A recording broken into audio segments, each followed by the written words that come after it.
All right, now let's move on and talk about Russia. And from the last time we talked about Russia on the show, there has been some seeming positive developments from the U.S. side, maybe looking to de-escalate. But we had the talks between Biden and Putin, and we have, threats exchanged on each side. But as we've been talking about for a couple weeks on the show, it has been interesting that the U.S.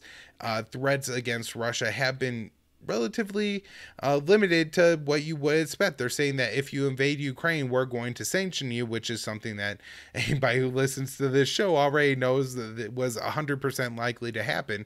And so, of course, the Russians, of course, knew that too. And it was just very interesting that that was the threat that the United States was making. And maybe that's because it is like a policy from the top from Joe Biden. We learned this week that Biden said that the U.S. sending troops to Ukraine was not on the table. Now, I believe he did put in a qualifying word there, unilateral. So it is possible that what he's actually, maybe trying to wink and nudge say is that, boy, if our Polish, or not all of our NATO partners, but the Poles or the Latvians or the Lithuanians, if they're willing to go along with us in trying to defend Ukraine from Russia, and then we're willing to do it. I'm not sure which it is, but it does seem that Biden is maybe saying that, look, there's really not a military solution for the United States in Ukraine, which is hopefully what he is saying. But at the same time, he did give himself some wiggle room in that statement. Also had this report from the Associated Press. Dave DeCamp reports at antiwar.com, an unnamed source from the Associated Press, that senior U.S. State Department officials told Ukraine that a NATO membership is unlikely to be approved within the next decade, a sign the U.S. is not willing to further escalate tensions with Russia over Ukraine. This, if true, which, the Biden administration didn't deny, so my guess is that it is true, it is somewhat significant that, we're not going to give Ukraine a formal membership at least for 10 years. And it could be the kind of thing that the Biden administration would believe would be enough to kind of quell U.S. tensions with Russia. Now, again, this is, I think, kind of also an sneaky move, or it could be at least, right? The U.S. has had Ukraine on a membership plan of action, I think, since the Bush administration, so well over 10 years now.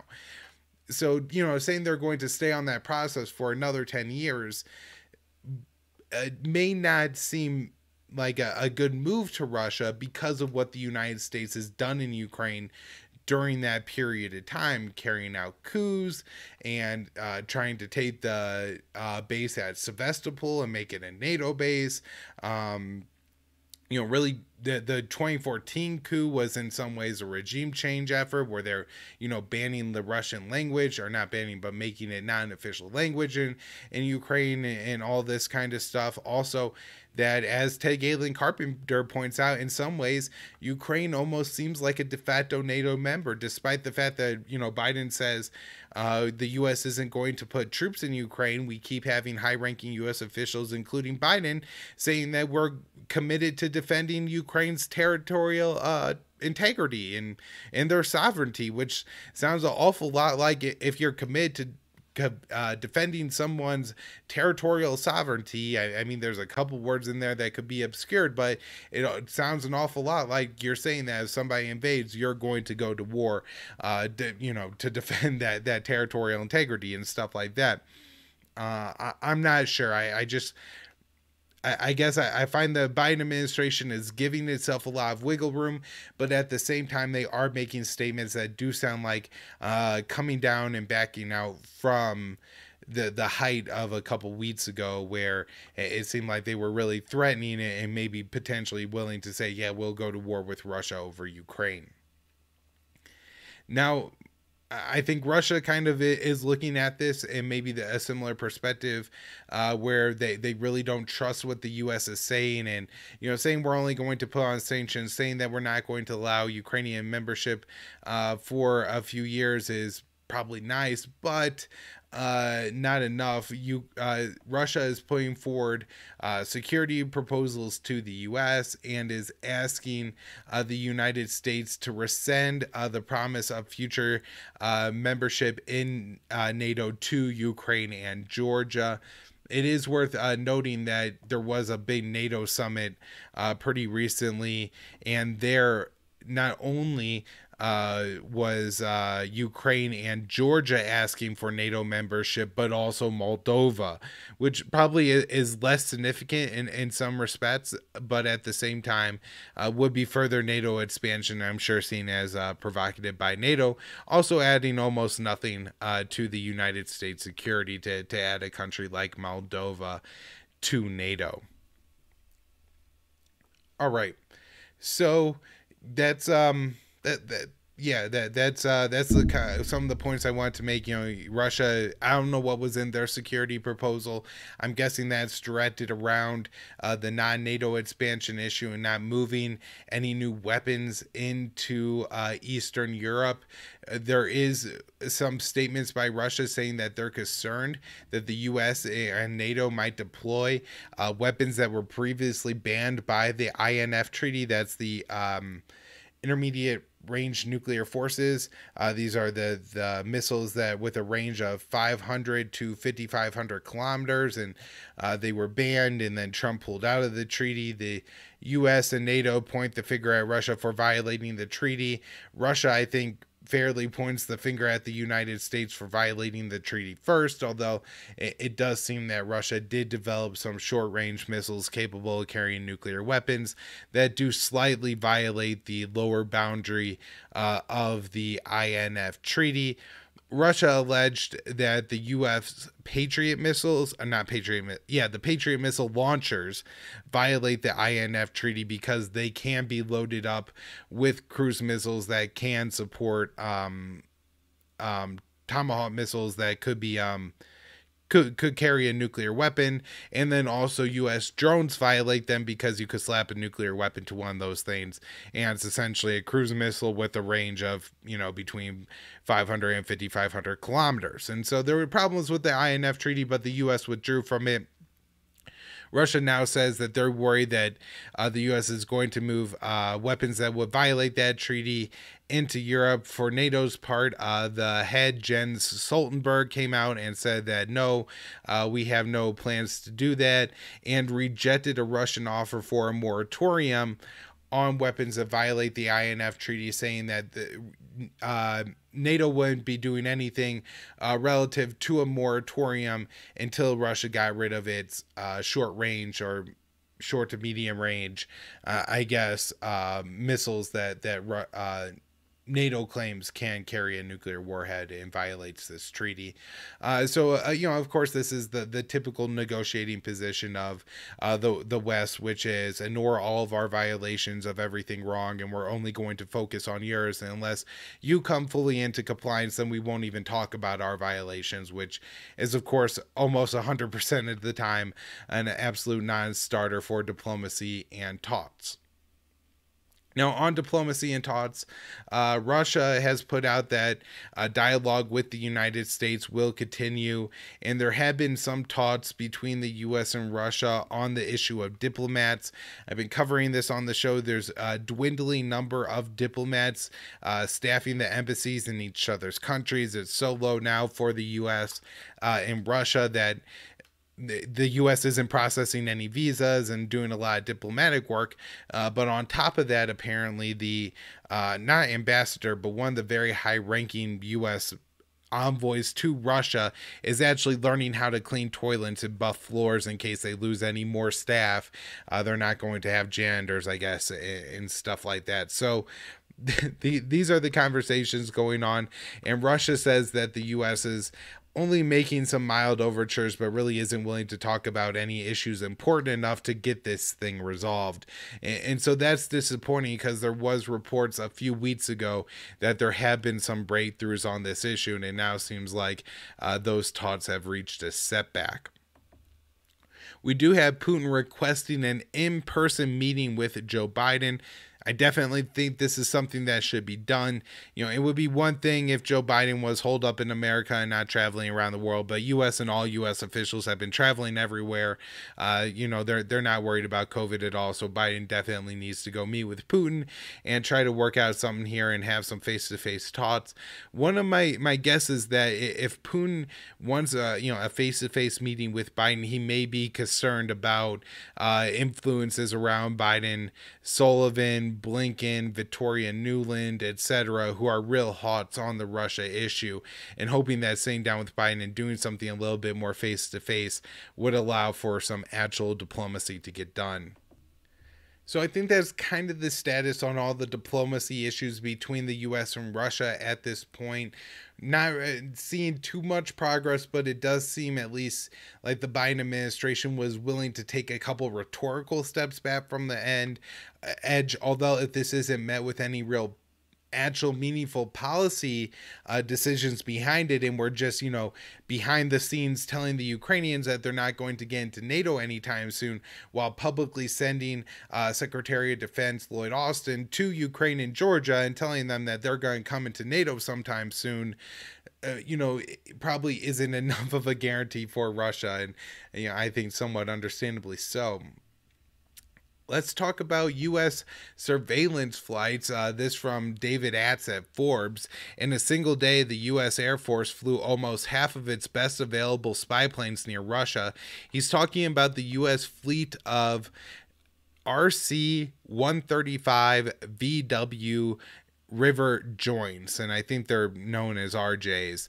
And the U.S. Air Force has 17 of these, and in a single day from Monday to Tuesday earlier in this week, the U.S. flew 7 of those up to the Russian border at various points along their eastern flank. The U.S. also has these planes. Of course, some of them are being serviced, but they also have them deployed other areas in the world. But the fact that we're flying so many near Russia's borders is, I'm sure, seen by Russia as very provocative and concerning, especially when we're just a couple weeks off of a Russian civilian plane having to drop 2,000 feet of altitude to avoid a NATO surveillance flight over the Black Sea. It's not just the surveillance flights. The U.S. is deploying a fleet of F-15E Strike Eagles to Romania. These are going to, take place in patrols, I think, also with Italian and Romanian warplanes. So, these are more NATO actions very close to the Russian border. And we are talking about, again, NATO existing here.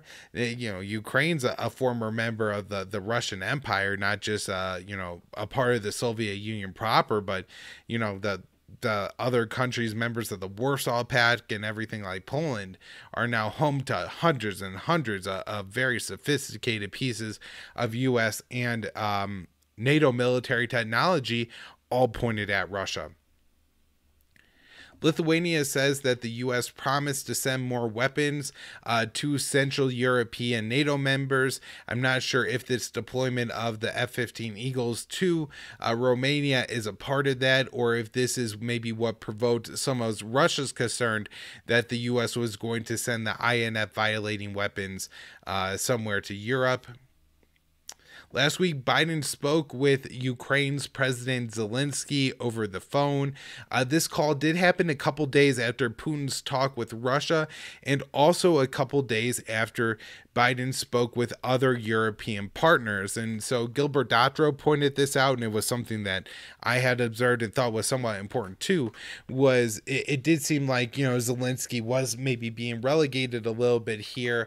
And this is, I think, the kind of way that sometimes the U.S. government tries to communicate to its allies where they exist in line. Now, hopefully the United States is being very blunt with Ukraine, and, not just what Biden is saying publicly, but in his private conversations with Ukraine, not just going on and on with Zelensky about how we will defend your territorial sovereignty and integrity, which, Zelensky may take as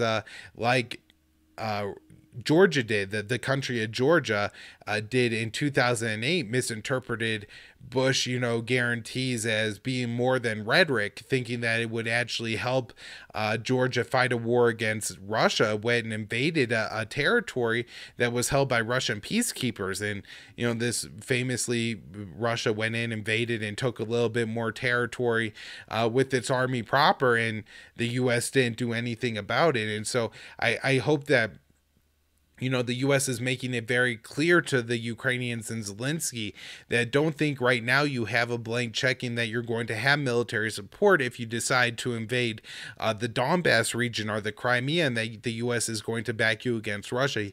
The U.S. needs to be making it very, very clear that that's not the case, and just, playing these little games where, oh, I'm going to call Zelensky 2 weeks later, but, say all the same empty rhetoric we always do. On that call, Zelensky asked for more weapons from the United States, and they're talking about larger military packages being approved.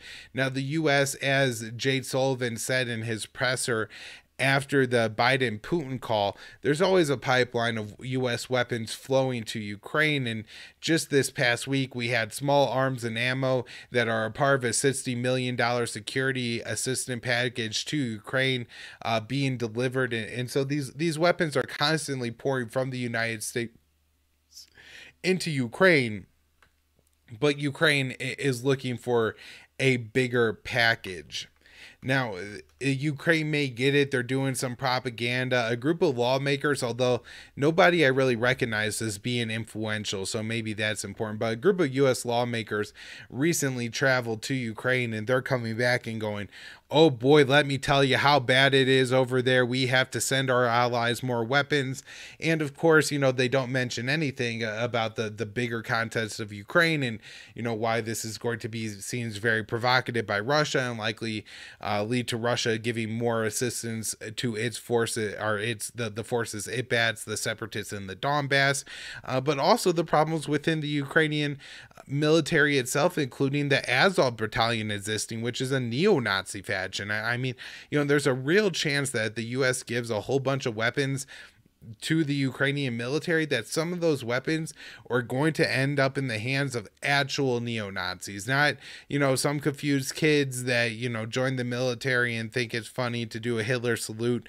No, actual people who, wear the lightning bolts on their uniforms and descendants of, the Nazis in Ukraine is what we're talking about here.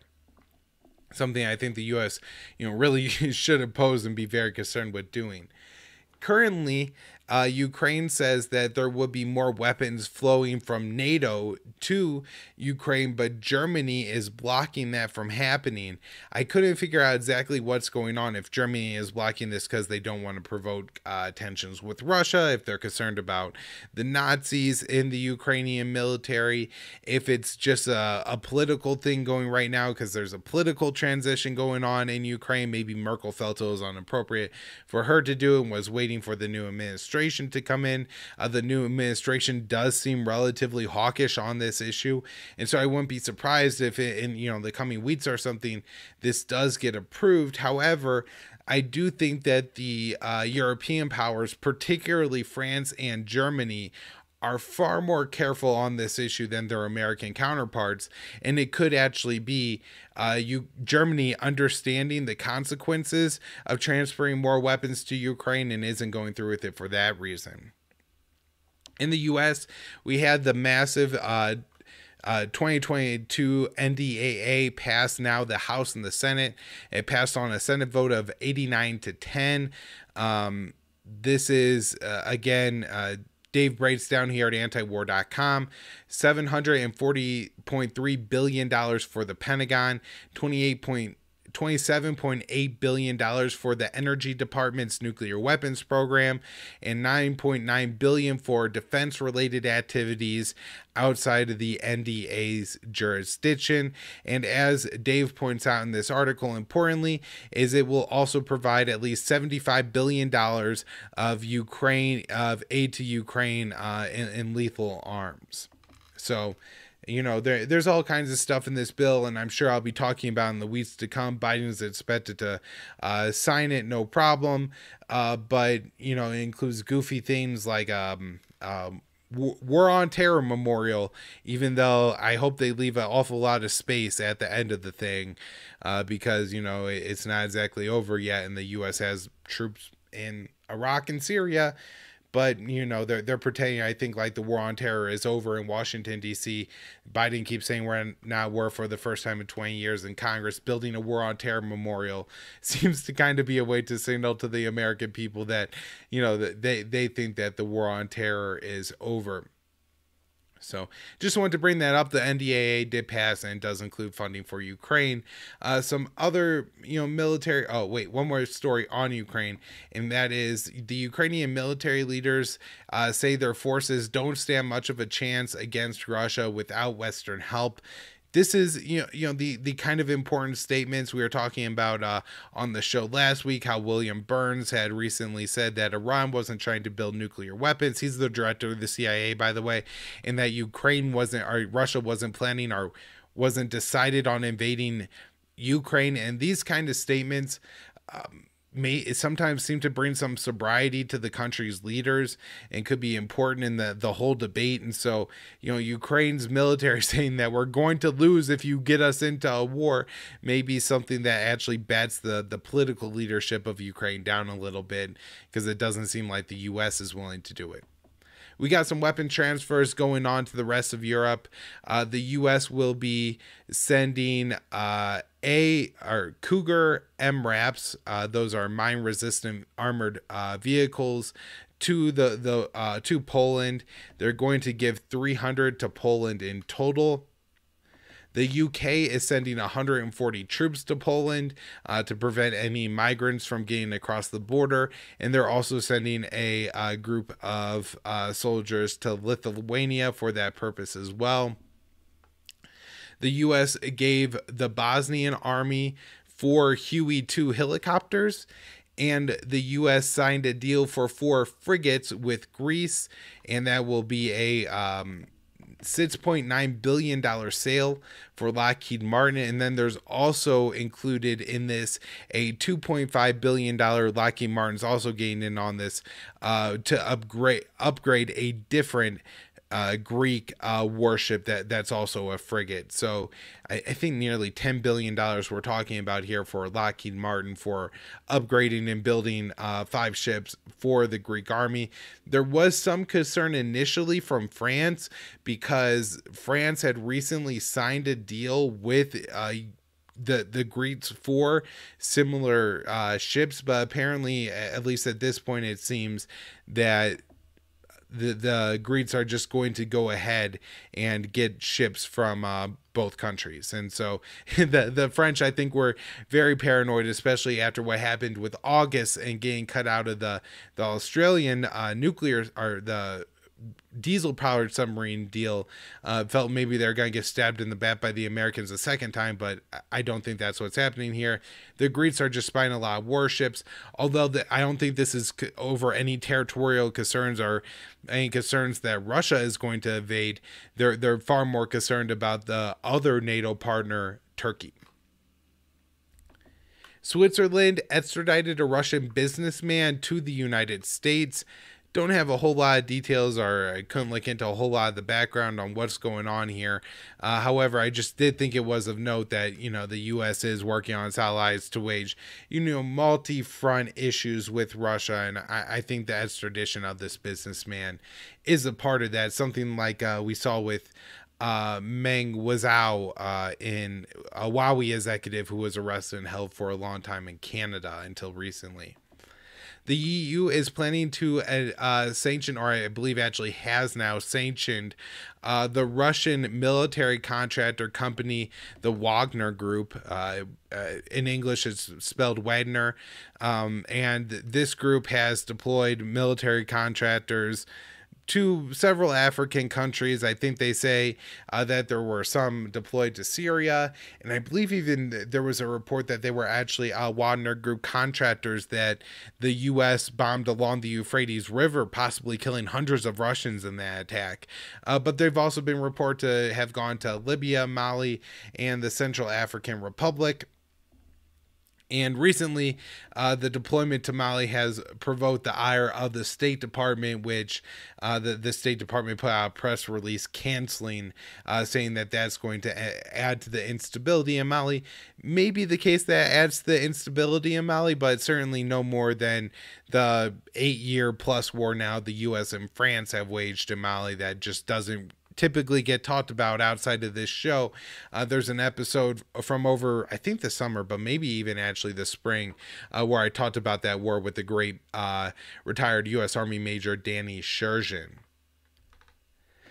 The European Parliament, this is the last big story on Russia I want to talk about, and it's kind of funny, but also, just gross in the way all this works. The EU Parliament awarded a prize to the jailed Russian opposition.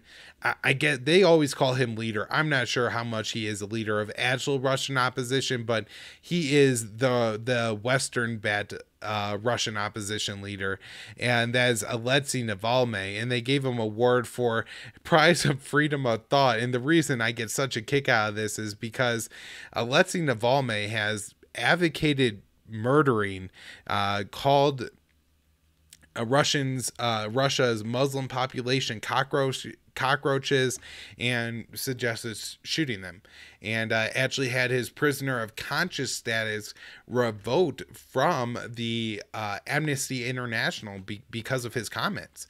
And so the EU and the West find this guy to be an absolute darling, and it's one of these things where there's no understanding of the world from the Western perspective outside of what gets reported in the press.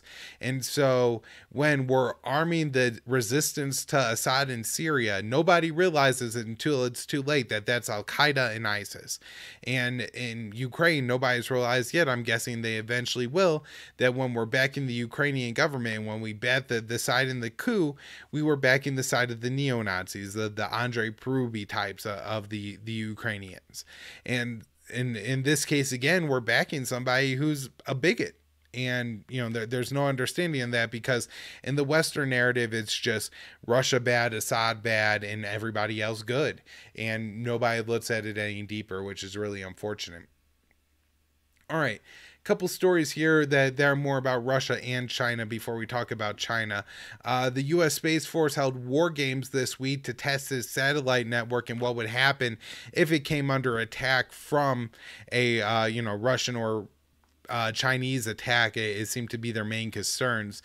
Now, I'm not sure that there's anything noteworthy in these war games yet, but what they come up with in these war games is all kinds of needs and potential threats from Russia or China.